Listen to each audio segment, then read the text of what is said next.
Hi everyone, welcome to English 7 called Community Building. So our course this year focuses on what is a community and what makes a close-knit community is kind of the guiding question of the course. So each of the 3 units that we'll do this year, and I'll go into more detail about each of them later, each of those 3 units deals with some aspect of a community. And each of the titles that was chosen to be on the list also represents some aspect of community that we'll be studying in that unit. So let's take a moment to look at some of the big picture items, and then I'll get into specific details about how you can contact me or find information about the course.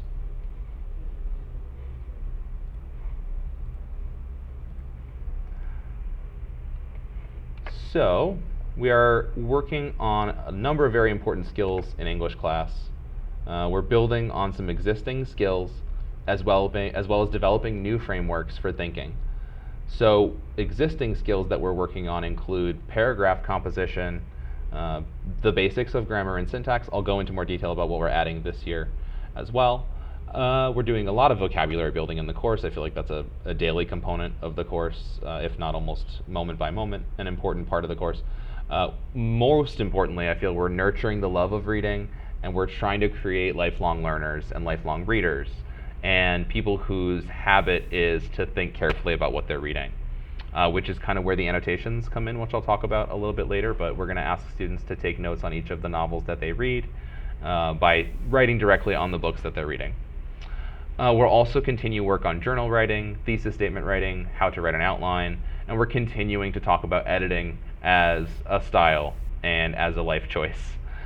New frameworks that we're developing include how to format an in-text citation, how to write a works cited page for your research paper, which will become important in the 3rd trimester especially, but we do a lot of work on citing sources before that.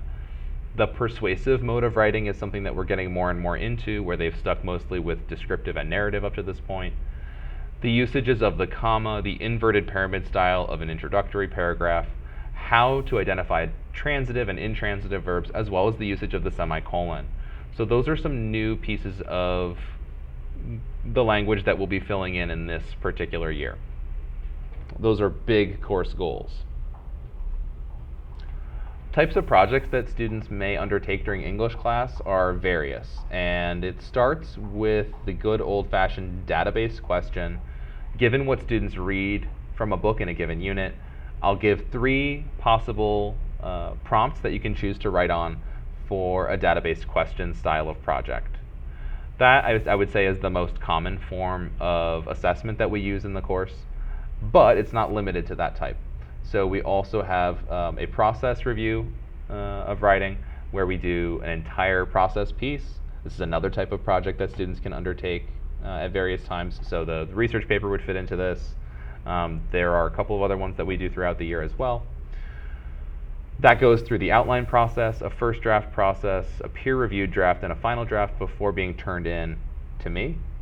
There are a number of creative projects through the year, so types of creative projects are many, but some examples include recording a video diary, creating a comic strip, or make an alternative ending for a story that we've read in the class.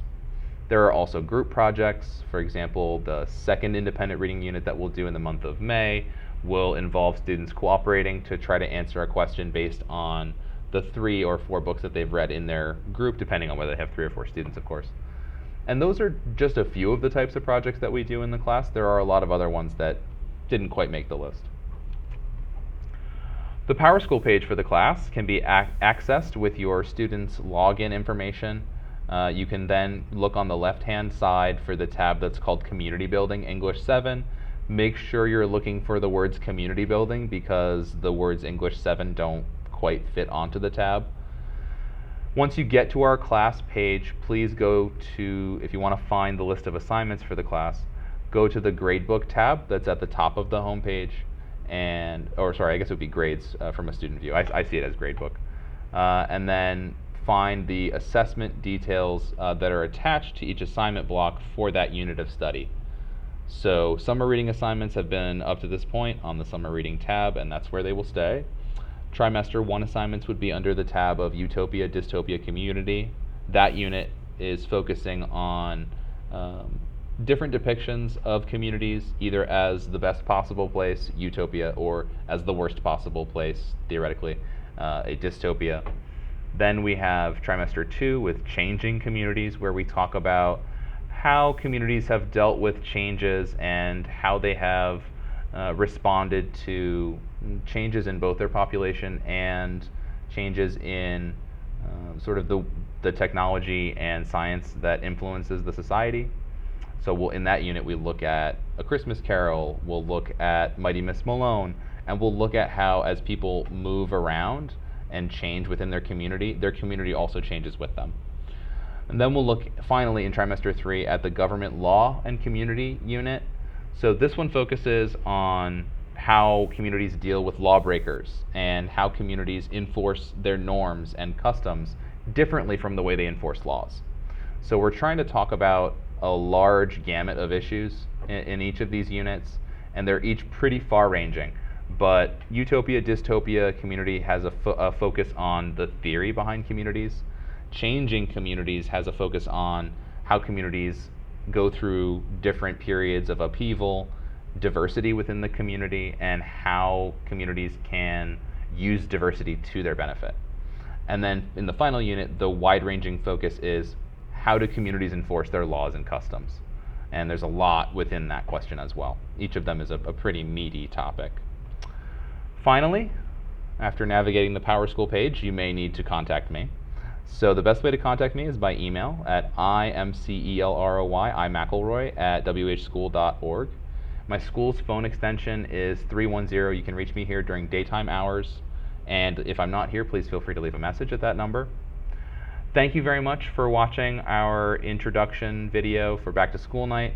I hope you enjoyed getting to know the class a little bit. Please reach out to me with questions as you would like, and I'll see you again soon. Bye.